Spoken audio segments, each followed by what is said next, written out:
তো এই বৃষ্টি ভেজা দুপুরে সকলকে ওয়েলকাম জানাই। আর এখন আমরা আসছিলাম এই রোটারে হাল করতে, একজন জমিনে এখানে চষতে আসছিলাম। এটা হচ্ছে আমাদের একজন আত্মীয় এখানে রোটার ট্রাক্টর এনেছিল, তো দেখতে কীভাবে ফেঁসে গেছে, পুরো চাকা একদম ঢুকে গেছে এখানে। আমাদের এদিকে হচ্ছে বালি মাটি, তো হালকা হালকা হালকা করতে করতে পুরোটাই ঢুকে গেছে একদম জমিনের ভিতরে। এই দেখো পুরো হাফ চাকা ঢুকে গেছে, পিছন চাকাটা এত বড় চাকা, নতুন মডেল, কিন্তু পুরোটাই ঢুকে গেছে হাফ।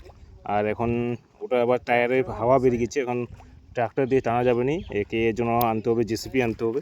তো ভাবছি এখন কথাবার্তা বলা হচ্ছে যে জেসিপি বলার সঙ্গে। তো দুইটা চাকা পুরো ডুবে গেছে একদম জলের নিচে, দেখি কখন আসে। তো ট্রাই করছি, হালকা হালকা ট্রাই করছি বের করা, যাতে বের করানো যায়। তোমরা কার কার এরকম পরিস্থিতি পড়েছো, তোমরা যারা যারা ট্রাক্টর ড্রাইভার আছো বা দেখছো, তো তোমরা প্লিজ কমেন্ট করে জানাও কে কে এই অবস্থায় পড়েছো। ট্রাক্টর ব্যবসা যেমন ভালো সেমন প্রবলেমও আছে, একবার ফেঁসে গেলে দেখতে হবে না, পুরো জীবনটাই কাহিল হয়ে যাবে একদম।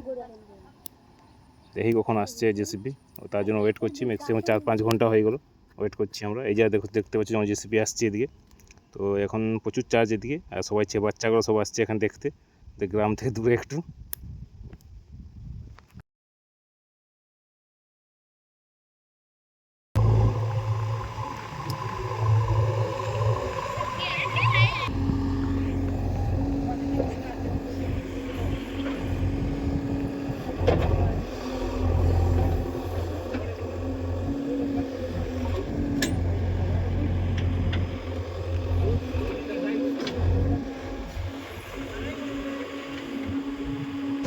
বলে পুলিশ গেছি এখানে, যে পিক আপে করে এই টায়ারটাকে আনছি, ওদিকে টায়ার সারাই হচ্ছে।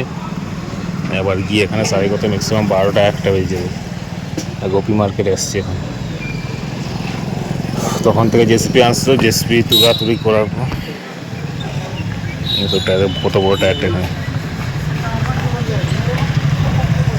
সারাই করছে।